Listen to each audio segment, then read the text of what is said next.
mwagize neza gukurikirana televiziyo Heritage kazi mugana ndi umukristo cyo kuno munsi. Uno munsi turi kumwe n'umwe mu bajene bariko barakora ibikorwa mu kibano bifitiye akamaro abantu batari bake. Murabizi ko ari ntumbero ya kino kiganiro. Yitwa David Ndayizeye, arongoye Worship Again Action. David, mwaramutse. Mwaramutse neza. Mwo twidondora? Nkuko mwamaze kwivuga ni David Ndayizeye. Umusore ko yatskaribye. Hanyuma Worship Again Action niki? Worship Again Action ni association y'ugwaruka shigikira abantu nikora mu buryo butandukanye, ariko cyane cyane tugashimikira cyane kuri abo twokwita bakunze kuvuga ngo n'abagenzi ugwaruka rukiri ruto. Ego donc ngo tushikira mu buryo bwo kwiyumvira, donc tugerageza kubigisha uburyo bwo kwiyumvira hamwe nabo dushobora gushikira, tukabafashisha ibishoboka, tukabashigikira dukoresheje ibi bifadika. Iciyumviro cyo gutangurishira hamwe rifasha abajene abagwaruka rukiri ruto ruri mu bibazo, mwaciyumviriye gute? Mbigishira mu gihatangwe ryari? En fait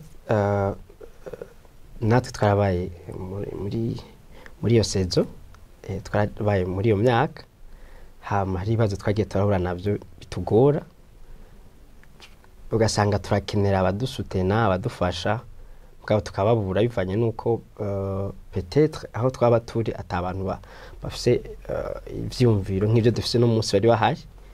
Nico gituma rero natwe twabaye kugira ngo ibyo tutaronse ico gihe twebwe twari dukeneye abadushigikira mu vyumviro, mu buryo iki natwe tubishigikiza abandi. Ibyo tutaronse tubiha abandi. Ego. Hanyuma kubera iki abo bana, kubera iki pourquoi pas abantu bakuze, kubera iki mwiyumviriye imbere ya byose? Abana nuko baba bafise cyo no kwita kurenganwa mu buryo sinzi ko mu kirundi no kivuga uko, mu buryo batazi, kurenganwa mu buryo bw'ivyumviro, ko premièrement bafite ivyumviro bito bidashobora kubashikana kwiterambere canke kuco bipfuza gukora. Hariho akenshi iyo menya iza ku muntu akuze, avuga ati iyo menya nkiri muto nari gukora ibi. Rero tuza gufasha abana kugira ngo iyo menya bamaze guca ubwenge ntizogaruke. Misanzwe umwana abagifise abantu bamwiyumvirira. Ni ihe mirongo yo muri Bibiliya navuga yuko ibasunikira gukora ibintu muri ko murakora?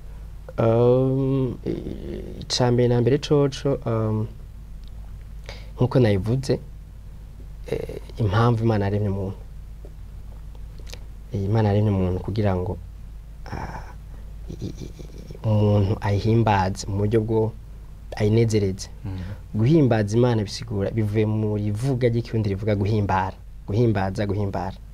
Donc iyo ukoze ikintu gihimbara Imana uhimbaje.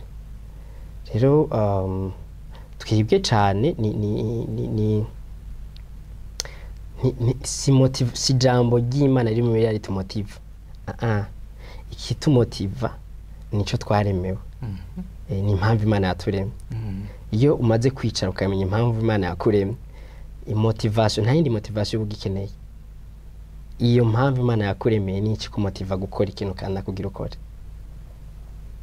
Ikintu cyose kigufasha gukora ico ugira ukore, utegerezwa kubanza kumenya ni kubera iki. Ndiho kubera iki, Imana yandemeye iki. Aho tuba motive nico kintu Imana yakuremeye. Ego. Bisigura ko impamvu Imana yaturemye yaturemye no kubw'abandi. Neza cyane. Imana yaturemye kugira ngo ntitubeho twinezereza gusa. Imana yaturemye kugira ngo ibyo nkora canke ibyo ndondera sinitwararika umuryango wanje gusa nkomokako na jewe. Ibyo ni ibintu byo hasi cyane.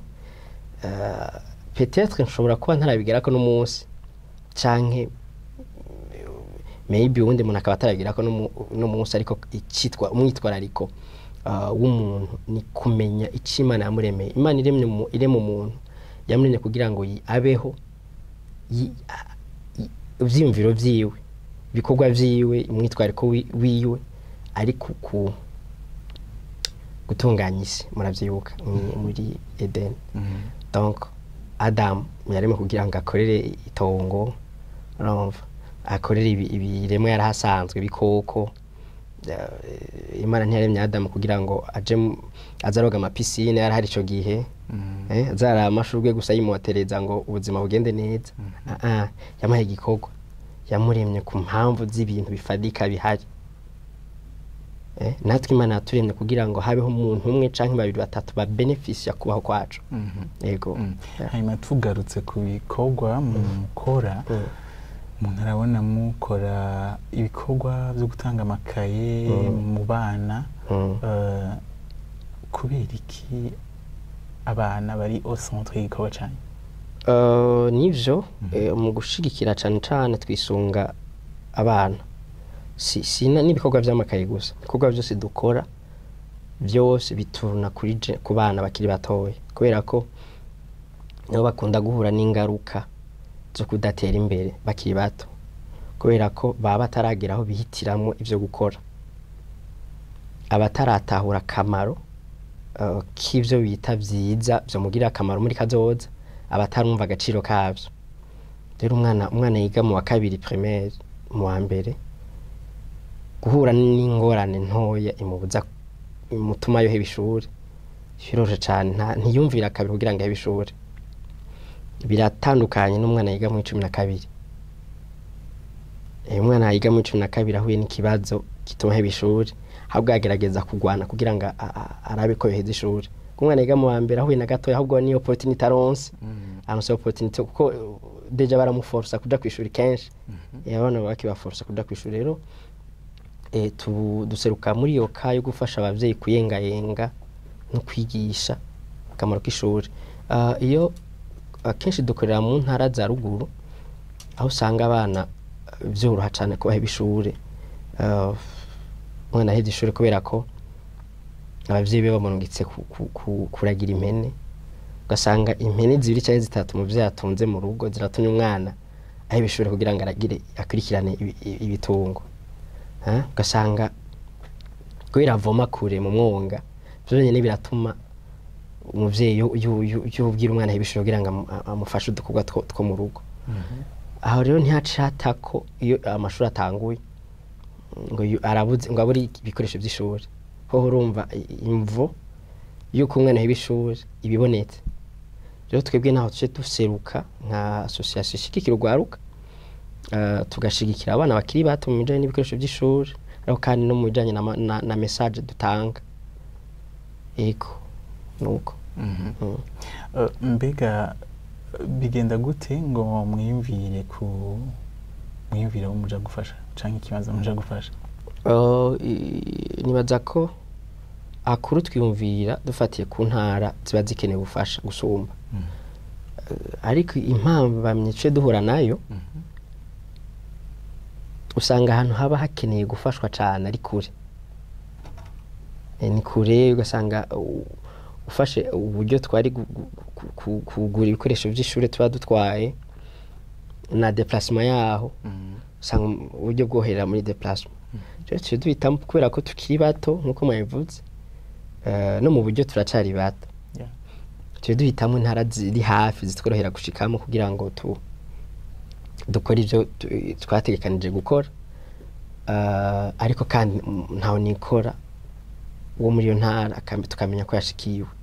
Ego. Ubundi bwo intara zikeneye ubufasha muri ivyo dukora, intara usanga zirikore cyane za Kirundo, za Mwaro, za mugabo no usanga hagoye gushika. Ariko hamwe n'Imana turizera ko zo dushoboza tukahagera. Ego. Hanyuma ndashaka utubwire kwijana mobilisation y'uburyo bigenda gute, abantu biyimplika gute mu gikorwa mukora? Association Shipegene Action nikora mu nubwo mwambajije vy'amakaye gusa, si vy'amakaye gusa dukora. Oya, turamaze gushigikira imiryango itandukanye mu bijanye n'inyubako, ugasanga umuntu afise abana bakiri bato haretse abana 8 10 20 aba mu nzu imwe igira imugwe ko kabona ko kazoza ku mwana kariho karahungabana aho nitwe imitima yacu ntitekana dufuma tubura ico tumufashisha mugabo tukamutabariza ku bantu kamwe bashobora kumushigikira uburyo ahantu buva ni twebwe nyene muri association turi abantu bashika kuri 15 turi benshi gose iyo tugira dukora igikorwa turitanga kuva ku murongozi itanga ego murongozi aritanga hama abandi bagakwirikira kandi nikora ko twatahuye yuko koko gutanga kuzokwama kuri hejuru y'uwaki nshaka utubwire umuntu aravye ibikorwa mukora byo ari ibikorwa binini nibaza yuko mutabikora mwenyene mbega mwegeranya uburyo gute kugira mushobore kwachivinga ibikorwa bingana gutyo iyo twateguye igikorwa tugira dukore turaterereza inshuti n'imiryango bamaze kumenya ibikorwa dukora nubwo akenshi usanga uburyo butaboneka muri izo nzira ariko turaterereza hama twebwe nyene muri association kubera ko byumvira biba byavuye muri twebwe usanga turiko turitanga mu buryo budasanzwe kugira igikorwa kibi aho kandi tuba twaterereje ata muntu n'umwe akumiwe mu gushigikira kubera ko ntitwisangiza umugisha iyo ushigikiye umuntu iyo ufashije ntaho nikora burya niwe abagufashije iyo yemeye ko kumufasha niwe umufashije ko umugisha ugaruka kuri wewe abahezagiye muri utwo duke umuhezagije muga nawe Imana ikimenye ko niguhezagira rero turaterereza turamubiriza puis tukabona bamwe umwe babiri batatu badushigikiye twadushimira Imana uyu yego ndashaka kumenya ibikorwa mu bimaze mu gihe mbega n'igihe Imana imaze kubahishurira kubijanye no kugaragaza urukundo mu bantu konsa icame na mbere coco nuko twebwe nyene twirabiyeko kuva tugitangura kubikora mu buryo bwo kuraba mu buryo bw'umubiri umengo gushigikira abantu gushira amafaranga mu bintu bitunguka urumva umujene cari muto gufata yakoresheje n'ibindi byunguka abandi bajene mungana bari mu business nyiza amafaranga muga nawe ko yumvira gushira amafaranga muri mu byo gushigikira mu byo gufasha deja nawe umengo ntibifashije rero kuva tukibitangura kugezana n'ubu ntiturigera tubona ko hari icyo twabuze Imana ntigeze yemera ko ari icyo tubura kubera ko muri duke yaduhaye mu byo imaze kuduha natwe hari abagize icyo batubenefishako hanyuma mbega ibikorwa mukora bironka ama feedback abagaruka ko abatera intege kumva yuko no mu mwaka uza ngo bandanye mubikora ahubwo mukanabikora davantage n'izindi ntahe muronka canke hotu cyane na mbere coco nuko intahe zera mu mitima yacu iyo dukoze deje gukora igikorwa ego kiba caturuhishije tuba tukirushe mugihe tugejeje turumva kumengo ahubwo turatanguye kubaho nabo dukorana runo umunezero udasanzwe buri muri bo biba byatuvunye n'ivyo ariko sitwe tubona ahubwo harageza ko dusubira gukora ikindi donc ico nico cambere gituma dukora gusumba hama mu bo tumaze gushigikira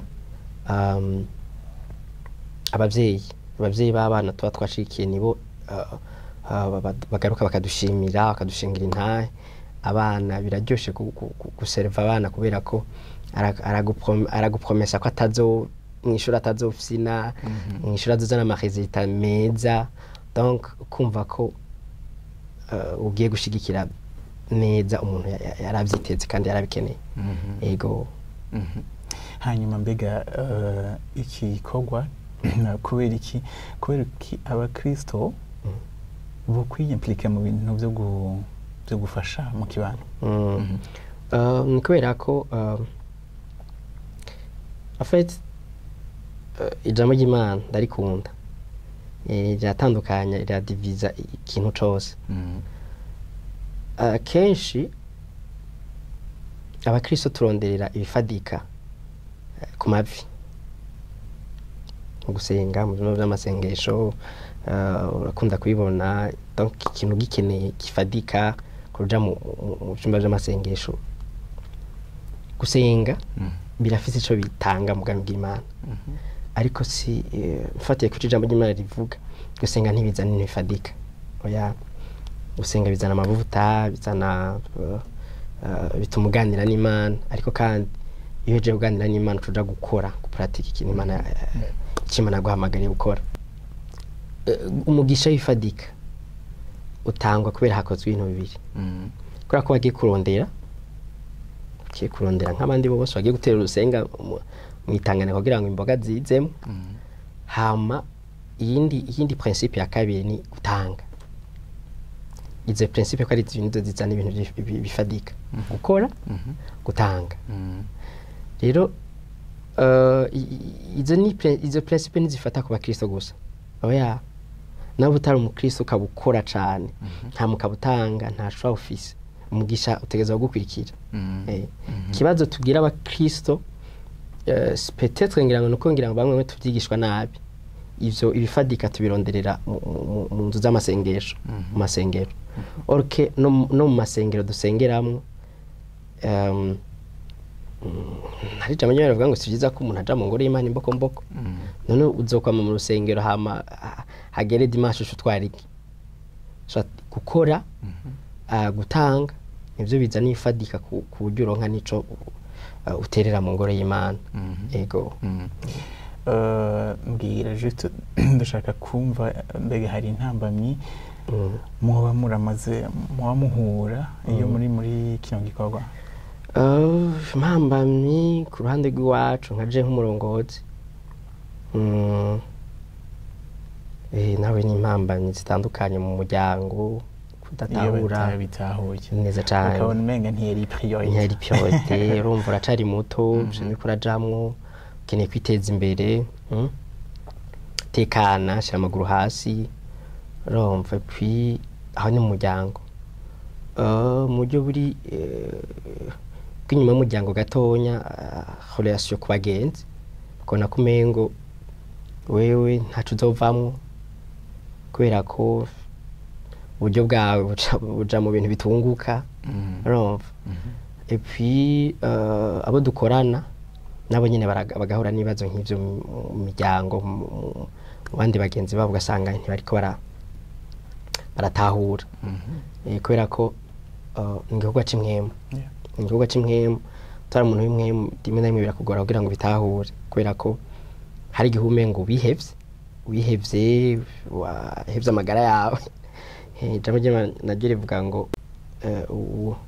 uheba ubuzima bw'ibibazo burokora nuko donc ikibazo duhora naco ni kudatahurwa cane mu kibano mu miryango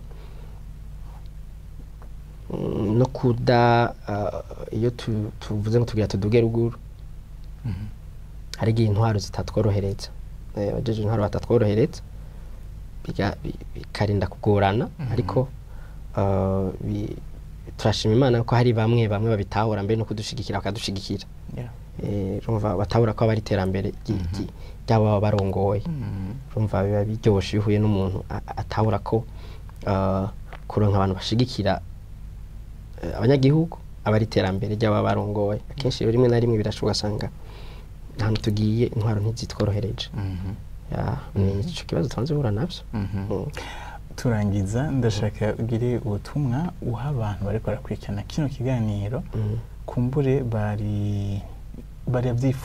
barifuza kugira ikintu bakoze peut-être babona ko bafise uburyo buke peut-être bumva hataragera kubabwira iki gushigikira canke gufasha umuntu ntibisaba ibintu birebire oya mu kibano aho tuba duherereye mu kibano turashaka kubona ko umuntu vraiment afise ikibazo cyo gufungura naho ugasanga urafite agastock ega naho bihira mon frère bihira mu tuntu duto urumva niko ndava muhira numva umuntu abwiye mu wanje ngo n'umusamariya w'imbabazi okay ntangura kwiyumvira impamvu bamwise umusamariya w'imbabazi donc bihira mu tuntu duto ntibisaba ngo urumva ngo nginafate mpamagara imodoka tutuge ruguru tuje mu kibano aho duherereye bisigaye Imana irakuza ingabire baduhaye dutanguye mu bintu bito twa dushoboye muri uwo mwanya et puis umugisha nturondererwa mu masengesho, umugisha urondererwa mu muntu ukoreye ikintu akubwira ngo Imana iguhezagire. Ico ni ikintu abantu benshi bafasha no kumengo ni gisanzwe, mugabo urakoreye ikintu umuntu kibe gito canke kinini akubwira ngo Imana iguhezagire. Mu Kirundi bavuga ngo uvumwa na benshi ugatoha. Bisigura ngo iyo uhezagiwe na benshi hari ikindi kintu gice gikoreka. Donc Imana iguhezagire ni ikintu kiba kiri cagutse cyane gisumba kujya kuntu uwabikubwiye yasohoye n'ejo gibe rigufi. Nimba uvumwa na benshi ugatoha uhezagirwa na benshi, ntama igikurikira cumva igikurikira iyo uhezagiwe na benshi. Et puis ni vyiza yuko ngo twabivuze kare, Imana yatwene kugira ngo tubeho twinezereza, tubeho kubw'imiryango yacu. Ni vyiza ko habaho umuntu umwe canke babiri bivanye n'abo Imana ishobora gushoboza ba beneficia, wumva yuko kuba warabayeho hari akamaro bibafitiye. Donc umuntu ashima Imana ati ndashima Imana kubona Jeremy yarabayeho, ndashima Imana kubona Beni yarabayeho. Donc hakaba umuntu ashima Imana kubona we warabayeho. Ivyo nishobora kwijana. Ego. En fait, uvuga uti aho muba ntihagire umwana areka kuja kwishura? Ya mu kibano si kwishuri gusa, erega ntaja kwishura ashonje. Ntaja kwishura ashonje. Kandi umuntu ashonje ntibisaba ibintu vyatari. Ni kilo c'umuceri umugurira. Ni 5000. 5000 urashobora gukorera aka geste umuntu akakubwira Imana iguhezagire, nta mu buzima bukabandanya. Donc iyo tuvuze gufasha ntitwe twiyumvira bya bindi binini ya gose. Oya, tuntu duto upfe gukora gusa, upfe wikora wabonye ko ari cyakenewe muri uwo mwanya. Iyo urashobora gukora ikintu gitoya, je urashobora kunkora ikintu ubona ko ari gitoya, mugabo ugasanga muri uwo mwanya nico nari nkeneye gusumba kinini iyo uzonkorera hirya yejo. Donc menya neza ko gikoze mu mwanya wo gusa. Kishobora kuba ari gito, mugasanga gikoze mu mwanya wo. Ntibisaba ibintu byatari binini ya bisaba kumenya ko niwe mwanya ndagikoreye ko mwanya cyari gikenewe. Ndagushimiye cyane kuba wemeye ukaca muri kino kiganiro. Murakoze cyane kudutumira, tweruka muri Etage Care, mwakoze cyane. Ego. C'était vraiment un plaisir. Merci beaucoup. Namwe muri muradukurikirana, mwakoze cyane. Yes. Naje ndabashimire kuba mwabanye natwe kuva mu ntango gushika mu mpera.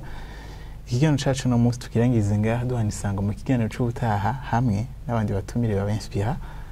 Mubandanye mukurikirana ibiganiro vya televiziyo yanyu, hanyuma mukaba muri ko muradukurikira kuri televiziyo, muskane iyo code iri ngaho hasi mugire ico muvuze kuri kino kiganiro no ku bindi biganiro vya televiziyo yanyu. Murakoze rero, Imana ibahezagire naho utaha.